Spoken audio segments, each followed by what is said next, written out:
భగవద్గీత 8వ అధ్యాయం. మరణ సమయమునందు నన్ను తలుచుకున్నవారు నన్ను పొందుతారు. మరణ సమయమునందు నువ్వు దేనిపై ఆలోచన నిలుపుతావో నువ్వు మరు జన్మలో ఆ స్వరూపమై పుడతావు. అందువలన నువ్వు ఎల్లప్పుడూ నన్ను, నీ మనసుని మరియు బుద్ధిని నాకే సమర్పించు మరియు యుద్ధం చేయి అని శ్రీకృష్ణ భగవానుడు అర్జునుడితో చెప్తాడు. మనుషుని క్రమశిక్షణలో ఉంచుకుడు పరమాత్ముని సాధన చేసే, ధ్యానం చేసే మనుషుడు ఆ పరమాత్ముడనే చేరుతాడు.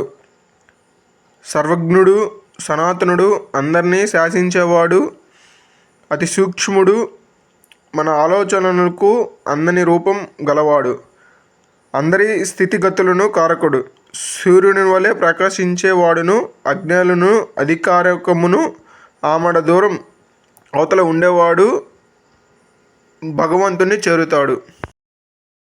అంతిమ కాలంలో కనుబొమ్మల మధ్య ప్రాణాలను నిలిపి భక్తి శ్రద్ధతో నిశ్చలమైన భక్తితో ధ్యానించువారు నిశ్చలములుగా భగవంతుని చేరుతారు. వేదాలను చదివిన వ్యాసులు శాశ్వతంగా కొనియాడబడతారు.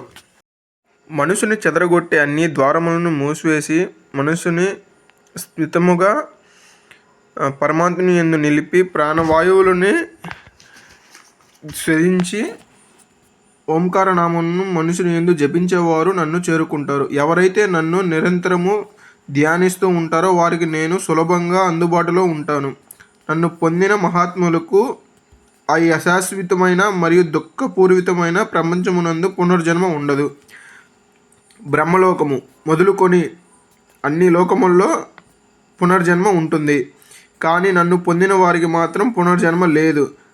2000 చదరపు అడుగులు కృతాయుగం, త్రేతాయుగం, ద్వాపరయుగం, కలియుగం. బ్రహ్మగారి 24 గంటలు లేదా వారి ఒక రోజు సంవత్సరము బ్రహ్మగారి పగలు సృష్టింపబడుతుంది. బ్రహ్మగారి రాత్రి కాలంలోనూ తిరిగి ఆ పరమాత్ముని పొందుతారు. అన్నిటికంటే కాలం యొక్క 2 మార్గముల గురించి నీకు ఇప్పుడు తెలియజేస్తాను.